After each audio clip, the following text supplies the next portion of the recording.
Good evening. My name is Aaron Tuckfield, and welcome to the Zoning Board of Appeals. Tonight is a special meeting. The date is November 17th. The time is 6:31. We're running a little bit late because of some technical issues. Thanks for bearing with us. And I am calling this special meeting to order. And the first item being called to order, I'm going to move us on to the Pledge of Allegiance, which is item 2.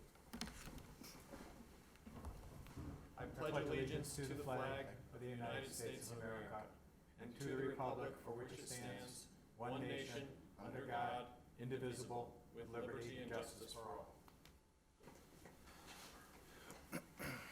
Very good. Before we get started tonight, we have a little bit of a different board orientation than normal. We have a new alternate member to my left, Miss Melissa here, which we want to welcome her. One of our members is also appearing remotely due to ongoing stuff that's happening. He's remote this evening. So we may have some technical glitches. We haven't run it this way for a while, and it's a little bit different even than then, so just bear with us. We may have to do some repeating or something of that nature, but we'll work through it. Also, our secretary is not here this evening. She typically calls the roll. I'm going to call the roll this evening. Mr. DeBrune, I think we mentioned this, and Mr. Loya, you can correct me on the verbiage. But Mr. DeBrune, since he is appearing remotely, needs to mention that he is appearing remotely from the Township of Macomb, County of Macomb. Is that the only verbiage he needs to say? Yes, he needs to identify the location where he's at. That's the municipality and the county. Yeah, And that he- Mr. where's he DeBrune, do you follow that? I do. Okay. And Mr. DeBrune's audio will be relatively quiet. Are you picking him up on the microphones? Mr.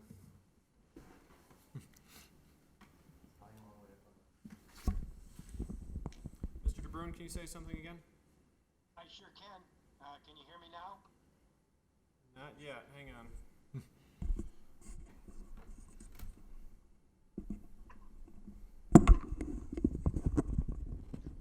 Try it that way.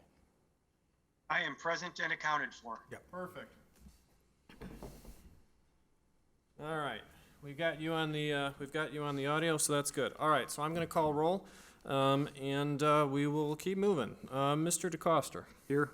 Mr. Piper. Here. Mr. Tuckfield is present. Mr. DeBrune. I am appearing from the county of Macomb in the township of Macomb. Very good. And before I pronounce your last name, Melissa, can you tell me your last name so I don't butcher it? Fosdick. Very good. Ms. Fosdick. Here. Thank you very much.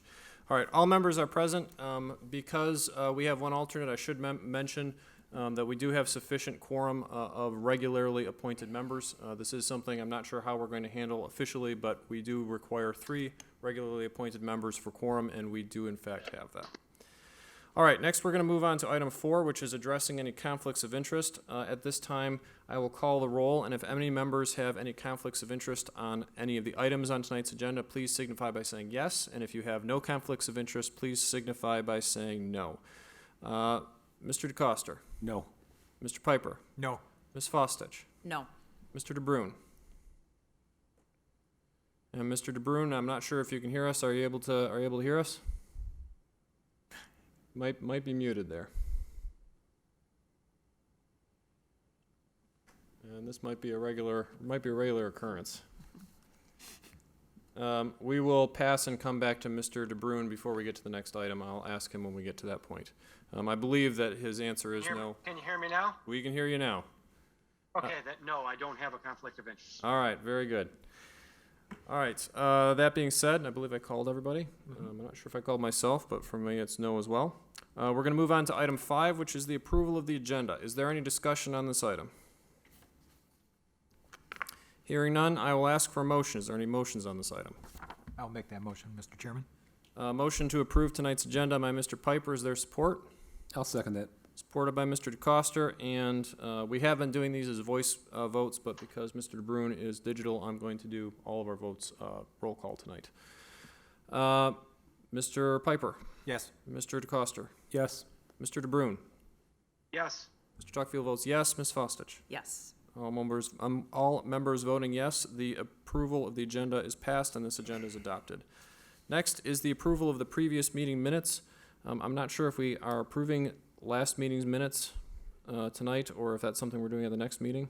Well, we did send them out to you, but we have 2 people on the board this evening who are not at the Who are last not meeting, so there. it might not be appropriate for them to vote on this if you do choose to, or we can wait until the next regular meeting and approve them there. I believe I would entertain a motion to table if we are so decided, to table these until our next regularly scheduled meeting, which I believe is December the 2nd or 3rd. I think the Second. month starts on the Wednesday. December 2nd. All right, very good. Is there a motion on this? Yes, Mr. Chairman, I'll make a motion to table the approval of the previous meeting minutes until December 2nd. Very good. Motion by Mr. DeCoster, support by Mr. DeBrune. Is there any discussion? Hearing no discussion, I will call the roll. Mr. DeCoster, Yes. Mr. DeBrune, Yes. Mr. Piper, Yes. Ms. Fostich. Yes. Mr. Tuckfield votes yes. That motion passes and those minutes are tabled. Item 7 is old business. We have no old business this evening, so I'll move us on to item 8, which is new business. This will be a variance request from the zoning ordinance, section 10.0352, H2 and C2, and this is for permanent parcel 0807400016. I'm not going to try to pronounce the petitioner's name because I know I will probably get it wrong, so my apologies. Mr. Box, could you take us through this on your review? Yes, thank you, Mr. Chairman and Board. So some of you, well, I know, Mr. Tuckfield, you have seen this before as it came through Planning Commission. The property came through as a conditional rezoning, so it was previously zoned C2. They did a conditional rezoning to R2L to allow for a senior facility at this property. They gave themselves a number of conditions in order to make that acceptable by the Planning Commission. Those included a single story, a masonry wall, and I believe a few others. They have not got to the point of the site plan yet, but they have some draft site plans, it appears, and they are seeking some variances from what they anticipate to be their site plan. Those being a reduction in parking from 81 to 59, and to allow 9 of the memory care units to be less than the 350 square foot, which is required. So with regards to the parking, you see the draft of their site plan here. This is what they're proposing. 55 regular spaces, 4 barrier-free spaces for the total of 59, where the ordinance does call for 81. I did go to their Clinton Township location, which is almost identical layout, and you can see here a large portion of their parking lot is unused. I think being a memory care facility, most of the patients do not have vehicles. Our ordinance is written largely for assisted living facilities, which is slightly different, I'll get into that in a little bit, than a memory care. But regardless, they do have a significant amount of extra spaces, and I think that's what they're suggesting would happen here were they to build all 81. I think from discussions with the petitioner, even the 59 they're proposing is excessive in terms of what they will need, but they do understand that, you know, things happen in the future. A different facility could come in here down the road, and we want to make sure there's at least enough parking for something else viable should that happen in the future. With regards to the square footage, so this is the proposed layout of the facility. The items in blue are the rooms that they are proposing less than 300 square foot minimum. 7 are 305, 2 are 345, so they're just shy. I did look, this is not an ordinance that we deal with often, and it's certainly not one that we have variance requests for often, so I did look at some of our neighboring communities and what they require for assisted living. Our 350 square foot is kind of in the ballpark. There are some that are lower, like Auburn Hills and Rochester Hills. There are some that are higher, like Clinton Township and Washington Township. And then there are a few that have no minimum requirement at all. So I guess our findings here with regards to the parking, I think what we saw with their Clinton Township facility kind of justifies that they don't necessarily need the 81 spaces and really don't even need the 59, but they're willing to put those in. I think the reduction in parking could also potentially help any water runoff. Anytime you have less permeable surface, it's going to help drainage in the area. And the engineering and water and sewer do not have an issue, nor do the building department. With regards to the square foot, so again, assisted living is how we define it in our ordinance, and most communities do. But when you look at the state health department, They define memory care slightly different than assisted living. A lot of the memory care units have different layouts. They don't have things like kitchenettes. Most of the memory care patients don't have cognitive ability to even use, kitchen facilities. Also, a lot of the assisted living rooms have a bedroom and a living room and a bathroom along with their kitchenette, where the memory care units are typically just a bedroom and a bathroom alone. So that there's really no need for 350 square feet based on those conditions. And again, our ordinance doesn't really touch on memory care. We only define assisted living, so that's how we're treating this. But if you look at the state requirements, memory care is different than assisted living. And in fact, Dave Skirta, who was unable to be here tonight, did pull up the state requirements. And for the memory care units, 120 square feet is the minimum the state would allow. So significantly lower than what we're requiring for assisted living. Engineering and building also did not have any objections to this request. So overall, we have no objection to either variance. I would defer to the petitioner, and I know he's here, has a presentation to explain a little bit more about just why they need the smaller rooms, as well as maybe touching on the parking. I will also point out I left letters. There's members of the audience brought some letters in this week or emailed some letters in. Those are on your chair, so those should be entered into the record. I have another one here. I think the gentleman indicated he's going to speak as well. I only have one copy. I can make copies if you wish to see it, or I could pass this one around for now, but I think he intends to read this letter, so it'll go into the record in that form. And with that, I think I'll turn it over to you and the petitioner. All right, very good. Before we go any further, does any board members have any questions for Mr. Box? I have one quick question. You mentioned about the 59 parking spaces you figure is good for this facility, but what happens if it becomes something else, maybe remote possibility, but what happens if somewhere down the line it Right, becomes so a we- different type of facility? That's definitely something you guys would need to consider.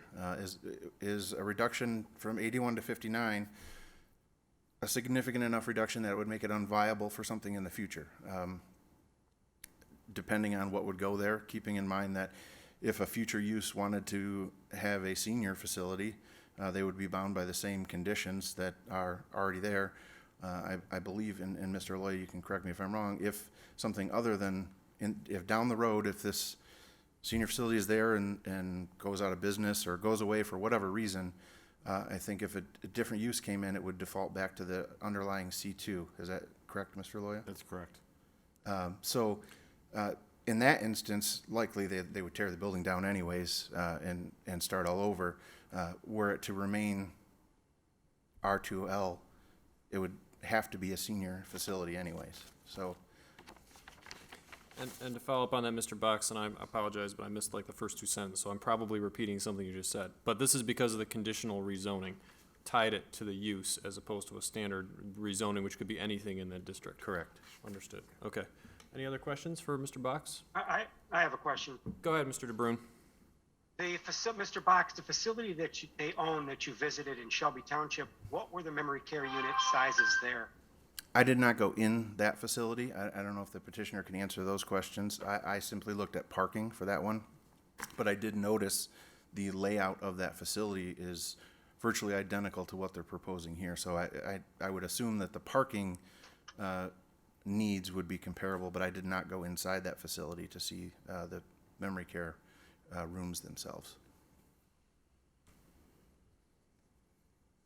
Anything else, Mr. DeBrune? You good? That's it, I'm good. Okay, very good. Do you have something, Mr. Loya? You look like you were wanting to say something. No, I just was confirming what Mr. Box said, and there's a conditional rezoning agreement on this. And the conditional rezoning agreement, just to let you know, specifically states that it's just a rezoning and that the petitioner, if so desires, has the opportunity to request variances. So they're not precluded simply because they have a conditional rezoning. They have the right to do so. But they are restricted as to the specific use. That is correct. I believe, and Mr. Box mentioned this before, we also, on the conditional rezoning, they are restricted to a single story, and they are maintaining a masonry wall, even though one is not required for R2L to residential. One is not required for R2L residential, but that was a condition they agreed to. They agreed It to, was, correct. something that was brought up by the public, and they agreed to it at that meeting, so that is a part Remember of. that, that was a comment during the planning commission hearing. Correct. Yeah, okay. Very good. One more quick question, since you mentioned about the masonry wall, the letter that was emailed this afternoon, it mentioned about that wall. Is there gonna be a drainage issue with the wall right there on the lot line? Well, that's something that Water and Sewer will look at the site plan phase, and if there is, they'll have to go back to the drawing board, but that's not what we're here to look at I tonight. realize that, yeah. I just curiosity on my part for that. Very good. Thank you. I will bring it to the petitioner. Mr. Thompson, if you could state your name and address for the record and give any comments or presentation you might have. My name is Bill Thompson from Laner Associates. Address is 17001 19 Mile Road, Suite 3, Clinton Township. I'll respond to Mr. Piper's comment first. The property adjacent to us, a subdivision, they have their own independent storm sewer system with catch basins. If necessary, we can provide weep holes through the wall, if it's necessary. But drainage should be taken care of. It shouldn't be a problem at all. Also, the use of this site is restricted by the conditional zoning agreement to that particular layout. And they had a floor plan in there that showed the memory care units and the assisted living area. So it's pretty well tied. It's going to stay that way.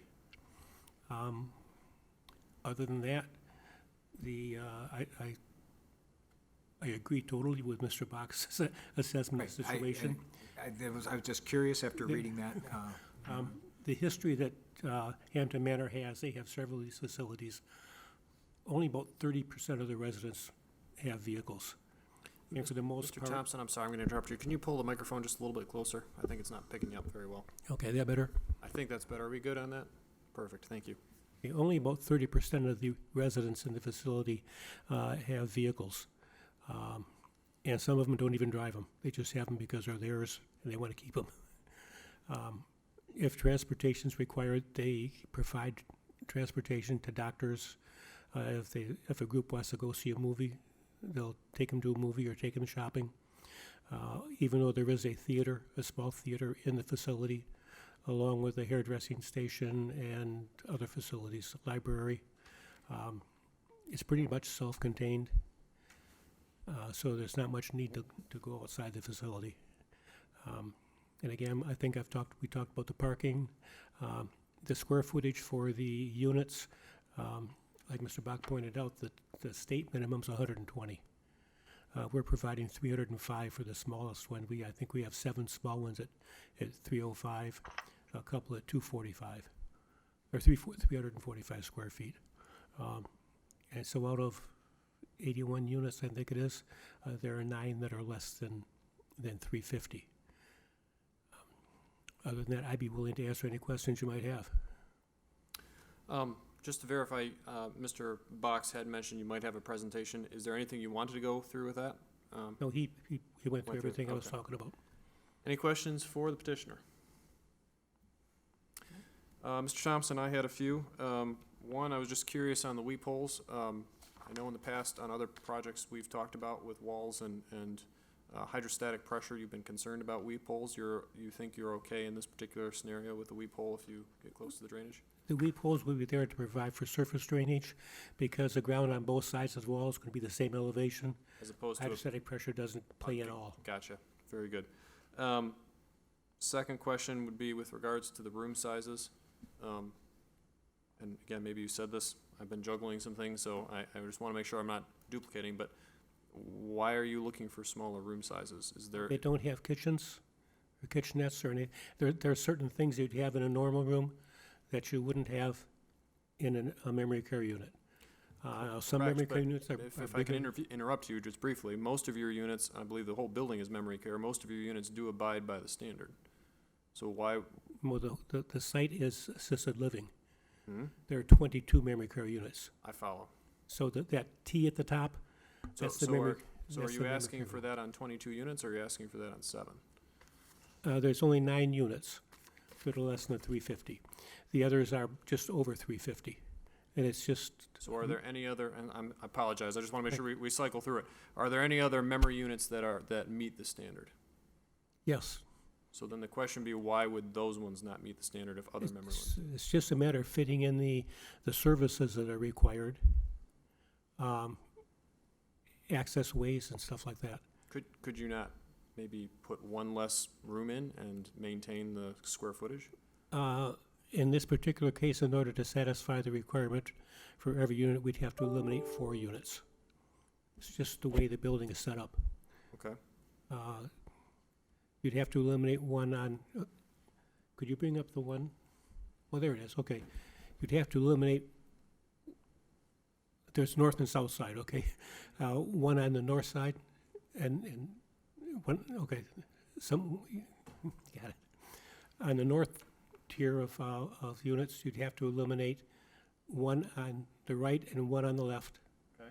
And the same thing on the south side, because you've got certain things you have to have. The nurses' stations and stuff like that, they require a certain area. And shifting them around wouldn't have much effect. So you would have to eliminate 4 units. So, and you've been here before with other variances, you probably know what my next question is gonna be. Can you tell us what the practical difficulty is there that justifies, I mean, I don't know if we call it, technically, I suppose it's allowing smaller rooms, but basically, you could also make the case that it's allowing a greater number of rooms. Do you have a practical difficulty that you believe applies to that? Other than just the situation, the way the building is set up, and the boundaries set up by the perimeter of the site, if you remember correctly. I believe there's a drain There's that, an angle across on the northwest side that prohibits us from extending the memory care units any farther to the west. Mr. Tuckfield, if I could too, I would say that as I indicated before, the state has different definitions of assisted living versus memory care. Our ordinance is silent to memory care, so I guess I would say that it's possible to view that as the hardship, that they're being held to a standard that is not really what they're providing. and Mr. Box, I think the point is well taken, and for me, with the parking, I think it's very applicable. I think that is, to me, the practical difficulty. I guess I would say the difference is that the parking is a technical standard that you have to have a certain number, whereas, and maybe I'm trying to define the ordinance, but that is one function of the ZBA. The square footage is a quality of life thing. It's not, do you have enough spaces? It's, this is the minimum required space that we think is necessary. And whether I agree with it or not, I think it's Right. pretty clear as to what it is. And that's where the difference would be, I think. I think what Mr. Thompson was getting at is, when you look at the layout, all of the rooms on the south side of that building are assisted living rooms. They include a kitchenette area, a living room, and a bedroom, whereas the memory care only include a bedroom and a bathroom. They're kind of a different category, but our ordinance is silent to that. So they're, in a way, being They're being unfairly held to treated the as amenities of a assisted of something living that as they're opposed not to- correct. Right, and I do follow that, and I think practically speaking, it does make sense, which is different than a practical difficulty sometimes, unfortunately. Could All I right. ask a question, Mr. Box? Certainly. The table you showed comparing the different townships and their requirements, was that for assisted living or memory care? This is for assisted living. Assisted living. None of them address memory care specifically. But the state addresses it and says 120 square feet. We're providing 250% of that minimum as our minimum, over 250% as our minimum. And then I guess a follow-up question, and I believe if I remember correctly, that the drain cuts through the northwest corner of the site? North and east. Okay. If the drain was not there, would you be able to abide by the standard? Yes. Okay. All right, any other questions for the petitioner? Hearing none, I will entertain a motion to open the public portion. So moved, Mr. Chairman. Motion by Mr. Piper, is there support? Support. Support by Mr. DeCoster. I'm going to call the roll. Mr. Piper. Yes. Mr. DeCoster. Yes. Ms. Fostich. Yes. Mr. DeBrune. Yes. Mr. Chuckfield votes yes. The public portion is opened. Anybody who would like to comment, please come to the podium. State your name and address for the record. I believe it's 4 minutes. I got called on this last time, so I want to be precise. You have 4 minutes to speak and give any comments you might have. I should also mention that typically our format for this is that we listen to the comments, we take any questions, and we typically don't answer back at this time, except for some unusual situations. So if you ask a question and we all stare at you, if we're not trying to ignore you, that's just our process. Good evening. My name is Rachel Appy, and I reside at 53092 Freda Drive. Tonight, I'll be highlighting my letter, as well as I hope you had a chance to read my husband's letter, who could not make it tonight. Just a little bit of history. I bought my house 2 years ago and did my research. We were excited to know that there was a C2 property behind our house that we could possibly have like a bowling alley, a hair salon, a restaurant that we could easily walk to. And I expected Hampton Manor to be able to do the same type of research. There is no hardship. This property has been like that, in their words, for decades. It is not unique. It's very commonplace in Macomb Township. In fact, they actually have another unit, Hampton Manor of Shelby, 3.9 miles away that they successfully developed, including all of these conditions. So, being said, I'm not telling them not to develop. I'm not urging you to do that. I fully expected them to develop it. What is unreasonable is to have expected a deviance from the zoning and the ordinance to be built in my backyard. It diminishes my property values and relies on an owner to self-regulate instead of our local government to develop the property in a correct manner. I urge you to reject these proposals and variances because, first of all, the parking lot.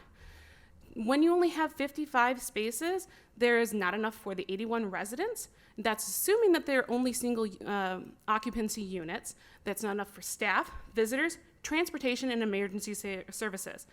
It poses a safety concern. When you have lack of emergency responders access, no fire lanes, and you create an overburden on these emergency services when you don't have things like on-site medical services. It also reduces the economic impact. As you stated, there's a hair salon, a movie theater, and other services that then take away from the potential positive impact this facility could have on our local community. Limiting transportation, especially on active seniors in their words, is going to prevent and reduce those utilizations of local businesses and services.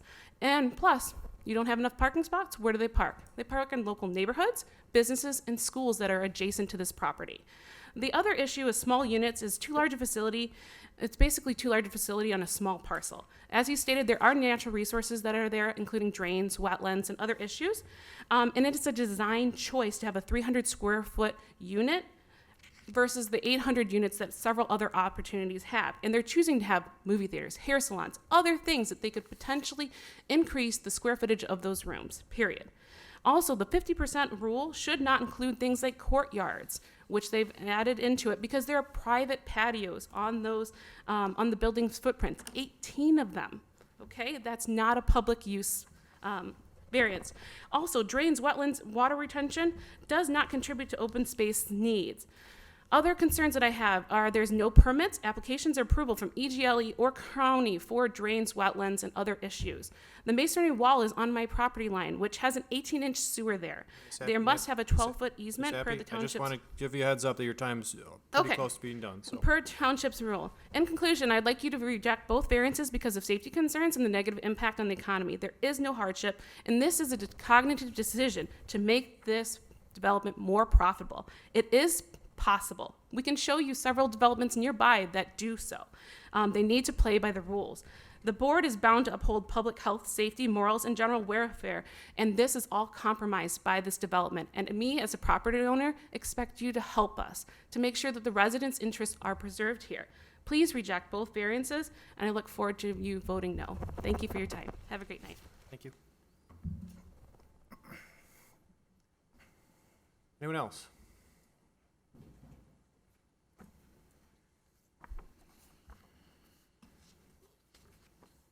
And sir, actually, just one question I want to have for you. Mr. Box indicated, I think we have a letter from you. Are you going to be reading that into the record? Would you like us to get a copy of it, just to verify how? I'm not reading the full letter, no. This is a little abbreviated version. If Mr. Box, then, if you could give us the copy so we can see it, I'd appreciate it. Go ahead, sir. Go ahead and state your name and address for the record. Thank you. My name is Matt Derry, and my wife and I own the home at 53118 Freda Drive that abuts up to the parcel in question. and I am respectfully asking you to deny the 2 variances being requested tonight. First and foremost, all right, let's get to it. The development in question is an assisted living facility. The land is an unusual area. Go down 24 Mile. Go over to the 7-Eleven and look at it, all right? It's an unusual size and has unusual natural characteristics. It's gone undeveloped for years for a reason due to these constraints. This piece of land has already received a change in the master plan. It was originally zoned as commercial C2, but was rezoned to multifamily R2, blah, blah, blah. We can go on and on. It's being rezoned, and you guys are having these conversations because it doesn't fit. Let's cut to the chase. It doesn't. The board is being asked to consider 2 additional variances in an effort to make the proposed development work for this unusual property. It doesn't work. To reduce the size of the parking lot, to reduce the size of the units. This is a joke. Both of these variances will provide a disastrous impact to our community and the surrounding areas. Reducing the number of parking spots doesn't provide for adequate support of the development in question. It just doesn't. If there isn't enough space for family and visitors, employees, and residents to park, as Mrs. Appy just stated, they'll be forced to look elsewhere, and we're going to have people parking at Lutheran North or on my street. It's not a benefit to the township. It's not a benefit to anybody. The request to reduce the requirement of the minimum rooms from 350 square feet in an effort to increase the number of rooms and pad their wallet is, again, not a benefit to the township in any way. Sorry, it's not.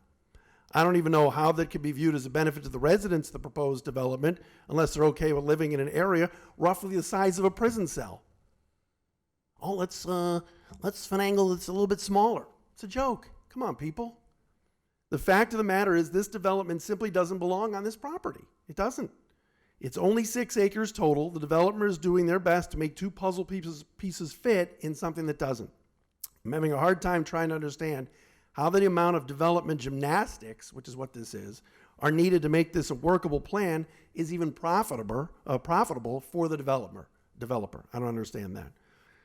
The land is a drain with wetlands, which of course makes it very difficult to develop an assisted living facility. This is a plan that's been tried before, as you guys have talked about, and girls, in 2016, and it was determined to not be profitable. I guess if you don't succeed, try again. We're against it. I could go on and on. Again, you don't need to hear me talk anymore. 24 Mile Road, go there, go to the 7-Eleven, go to the kids' care facility across the street. Look at Lutheran North. This does not fit. Despite the fact that the parcel has been underdeveloped for so long, there are plenty of options that would provide a positive impact for the community, as well as responsible development like restaurants, stores, coffee shops, as she stated, and services such as photography, barbers, or florists. All of these things would provide a positive impact on the community, as well as the tax dollars to the township without deviating from the master plan and negatively impacting the interests of the community as a whole. Sometimes the piece you're trying to fit is actually from another puzzle, and that is the case here. Respectfully, please vote no on the proposed variances. Thank you. Thank you, Mr. Derry. Any other comments?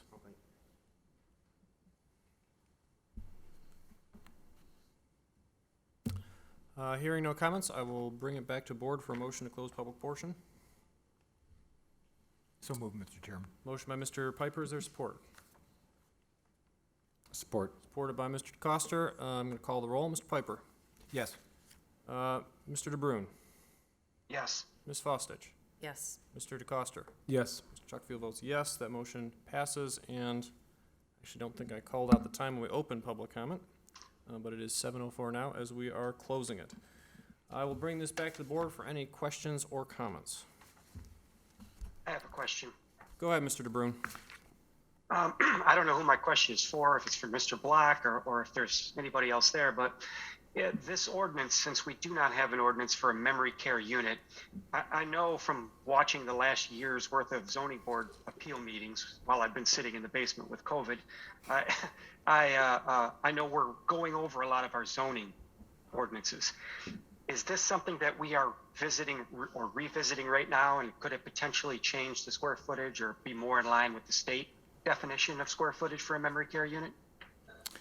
I think this is Mr. Box. I think is Yeah, so a couple of things. Yes, you're correct. We are revisiting our ordinance, our zoning ordinance as a whole. We found a number of discrepancies that we had to deal with recently. Some items, including parking, and I think we've talked about it with this board before, is rather outdated. Most of our parking requirements are based on square footage, especially in some of the commercial and industrial areas where automation has really expanded and technology has advanced. There's just not as much need for parking because there's not as many jobs in the same size facility as there once was. So parking is certainly something that we are looking into. With regards to the memory care and square footage, this is really the first time this has been brought to our attention. I'm not aware of any variances in the township for this before because I don't think anybody's asked for them. But as you see even in the slide behind you that Mr. Thompson brought up, no community really addresses memory care. It's silent in our ordinance, but now that it's brought to our attention, and especially looking at the discrepancy with what the state minimum being 120 square feet and ours by default, because it's silent to memory care being treated as assisted living, being 350 square feet, that's a pretty big difference. So this is certainly something that as we're digging into the zoning ordinance update that we're going to look at. Thank you, Mr. Box. And Mr. DeBruyne, and you had mentioned that you've been watching all of our meetings this year. That can be some dull and some exciting times, so I have sympathy for you there. You'll remember that we had a request for the parcel at the northeast corner of 21 and Card, and that there was a similar event there in that we had an unclear ordinance with regard to indoor and outdoor play areas, and I believe that we, in that particular case, maybe it's not the same as this one, used the state minimum to lead our guidance when our ordinance was silent to what the actual definition should be. So we have looked at it before. I'm not sure if it's applicable here, but it is certainly something we've considered. Any other, actually, before we do this, there is one thing I'd just like to go over before we do this. So we do this occasionally, and I kind of spring this on Mr. Aloya, so hopefully he'll humor me. Could you speak to us a little bit just about what a practical difficulty is defined as? Not necessarily here, but obviously we've heard hardship tonight. We've heard the word practical. Can you speak to us at all about that? Obviously, I'm not trying to ask you to decide this one for us, but it's a difficult term. And we're kind of a newly constructed board here, so I just want to review it before you go. Yeah, without looking at the case law, as I'm on the spot, essentially practical difficulty is something that it's similar to hardship in the sense that it's a situation which is not really created by the petitioner, but they're facing as a result of conditions on the property. So there may be aspects, dimensions, certain regulations or rules which really are not at the fault of the petitioner, but they may need to abide by, which becomes a practical difficulty for them to meet the letter of the ordinance. So that's, to my knowledge, that's the definition. Very good, and I guess I'll ask you the question, and asking a lawyer a vague question is dangerous because usually you don't get an answer, and Yes. I respect that. And if Thank it's you. vague, please feel free to tell me so. However, a practical difficulty when something with the land causes a landowner to not be able to use it in the same way that somebody with an equally sized parcel of land. I'm asking the question difficultly, but a classic definition is a stream running through the middle of a parcel. Whenever I went through any of my courses, an equally sized parcel would not be able to develop in the same way as that same parcel size with a stream, and so the stream would be considered a practical difficulty with regards to the buildable area. Is that? Well, I mean, that's an example, right? So each parcel is unique, each piece of property is unique. So, I mean, that could be an example, but there's various examples. Yeah. Very good. Sorry for putting you on the spot, Mr. Loya. Thanks for. So just to give you what the definition is quickly from Google, a practical difficulty means the property owner proposes to use the property in a reasonable manner not permitted by the zoning code. That's the general definition. Okay. So, and I would agree with that. The plight of the landowner is due to circumstances unique to the property, not created by the landowner, and the variance, if granted, would not alter the essential character of the property. So that's essentially what it is. All right. Very good. Anything you want to add to that, Mr. Box? Sorry, I went for the lawyer first, not the planner. No, I think he nailed it. That Google definition there.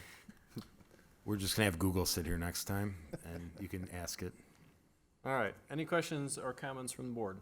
One more question for Mr. Bach. Go ahead, Mr. You Piper. mentioned, you showed the picture, I believe it was Clinton Township facility that was the same. Do you know how many parking spaces they had there? I did not count them, no, I don't know if the. I the just petitioner, wondered if it was um, comparable in size. Mr. Thompson, would you know what the parking quantity is at that other location? That's a little bit smaller facility. I think it's 65 or 70 units, and they have about one per unit.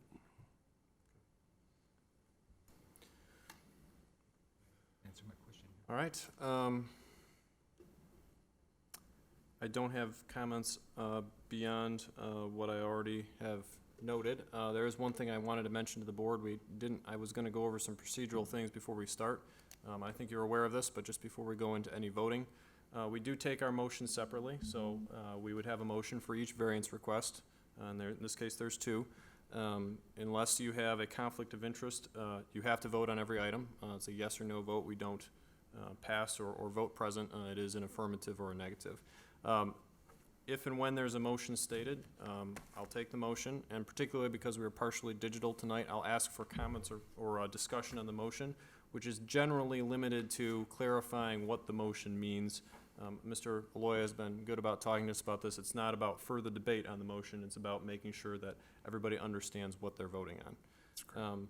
A positive, or the majority of the board does need to vote in affirmative for a motion to pass. Tonight, we don't have even members, so we don't have to worry about that. But generally speaking, we have got 5 members. 3 need to vote for something in order for it to pass. I think that's all I really wanted to go over. I was going to go over that before the meeting, but I got here late, so my apologies. That being said, I will bring this back to the board for comments, questions, or motions.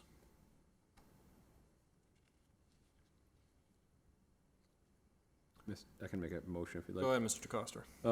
With regards to section 10.0352H2, I would make a motion to grant the variance to reduce number of parking spots provided from 81 to 59. And this is due to the hardship and the practical difficulty that the size and shape of the lot is one thing, but we talked about the conditional rezoning of the property, and that it is for the use of this specific memory care facility. The motion by Mr. DeCoster, is there support? I support. Support by Ms. Faustich. Is there any discussion on the motion? Mr. DeBrun, any questions on this? Might be muted, Mr. DeBrun. I can't see the screen, but that's typically what happens here. Not hearing anything from Mr. DeBrun. We should verify. No questions. There we are. Very good. And if you were muted, why don't you just leave yourself unmuted? We'll just maintain that until the vote is over on here. That way we just don't have a problem. If I don't seem to be responding to you, again, feel free to call my cell phone. We can get you connected back in if there's an issue. All right. Motion by Mr. DeCoster, support by Ms. Faustich. There is no discussion on the motion, and so I will call the roll. Mr. DeCoster. Yes. Ms. Faustich. Yes. Mr. Piper. No. Mr. DeBrun. Yes. Mr. Tuckfield votes yes. That motion passes 4-1. With regards to the variance request for section 10.0352C2, are there any motions? This would be specifically for the square footage on the memory care units. Mr. Chairman, I would like to vote to deny this request for section 10.0352C2. I personally believe because the 350 square foot is a quality of life issue, whether they're in memory care or not, that ordinance was set up for a reason, and I do not see the practical difficulty, so I would vote to reject. All right, motion by Mr. Piper. Is there support? I will support that motion, and I will call the roll. Mr. Piper. Yes. Mr. Tuckfield votes yes. Mr. DeCoster. No. Mr. DeBrun. Yes. Ms. Faustich. Yes. All right, that motion passes 4-1, and that variance is denied. All right. Thank you very that much being for your said, time this evening. I thank you, appreciate Mr. it. Thompson. Have a good evening. We will move on to item 9, which is public comments. We don't have it stated on here, but typically we reserve the public comments for non-agenda items. I'm not going to hold anybody specifically to that, but just bear in mind that if you have comments, please keep them short. If you have any comments, please come up to the podium state your name and address for the record and give any comments you might have. Seeing none, and without further objection, I'm going to bring it back to the board for item 10, which is ZBA member comments. Are there any comments this evening? Got a quick one, has nothing to do with ZBA, but Go ahead, Mr. as Piper. you know, I'm also on the, a member of the Friends of Macomb Township. We have been doing bottle and can drives to raise money for scholarships that we give away to township seniors and students, I should say, not senior students. And we also support the Glen Peters School for handicapped kids. And we host these fundraising drives in the parking lot at Glen Peters School on Heidenreich, just south of 21 Mile. We're doing our last one of the year this Sunday from 11 in the morning to 2 in the afternoon. We would appreciate anybody's donations because, like I said, it's our last one till next spring. So that's what's kept us going during this COVID pandemic. And Mr. Piper, I know you specifically have taken a extraordinarily large number of cans back to the. I have tennis elbow from it. So we appreciate your work on that One, as well. one other quick one, I am also on the Historical Commission, which is also volunteers. And as of tomorrow morning, as a matter of fact, we're doing some interviews of longtime residents to preserve their history of Macomb Township. So if you know any longtime residents that would like to do something in this, we can arrange future interviews to preserve this history. Are you, Mr. Piper, are you interviewing anyone on the Historical Commission? No, I am interviewing in the Macomb Chronicle about a month ago. There was an article about a Mr. Bud Rose that was a 70-year resident of the township. He's one of the people I'm interviewing. I'm also interviewing Marcella Jodway, who has lived on North Avenue. You know, I actually knew her grandfather through my family, but just, you know, her experience as a lifelong resident of Macomb Township. And Mr. Gallagher, who I believe used to be on So this that's what I board, was gonna ask, he has Mr. been Gallagher. interviewed in the past. Okay. And somewhere along the line, his interview got lost. So we're Mr. re-interviewing Gallagher him. told me about when they used to plow the streets with a horse and a plow, so he remembers back a little ways. All right, very good. Thank you, Mr. Piper. Anyone else? I just have one, obviously, sad to see Ms. Posey leave the board. Happy she's an alternate and just like to welcome our new members. In the past, we've actually, had 3 members present, so we're happy that we'll always have a full quorum, full voting members of 5, so welcome. Very good. Ms. Faustich, anything this evening? Nothing further from me. All right, Thank you. very good. Mr. DeBrune, anything from you? I look forward to joining you folks in person on December 2nd, I think it was. And other than that, I appreciate the opportunity to serve. Hey, we're happy to have you. As Mr. DeCoster stated, we've been at 3 members before, and that's not good for us, not good for the petitioner, it's not good for the public. So we're very appreciative to Mr. Box and Mr. Viviano for putting this together, getting us some new members, moving some things around, and hey, we're looking forward to working with you guys. We see some difficult things sometimes. We see passionate residents, passionate developers, and it's not always easy, but I think it's a benefit to the township, and I'm very appreciative of everyone who works with us to do it. So that being said, I have no other comments. Mr. Box, do you have any comments this evening? No further comments this evening. You're not on here, Mr. Loya, but do you have any comments this evening? None, thank you very much. All right, very good. With that, we'll move on to item 12, which is adjournment. Is there a motion? So moved, Mr. Chairman. Motion by Mr. Piper. Is there support? I'll support. Support by Mr. DeCoster. Mr. Piper. Yes. Mr. DeCoster. Yes. Ms. Faustich. Yes. Mr. DeBrune. Yes. Mr. Tuckfield votes yes at 7:19. This meeting is adjourned.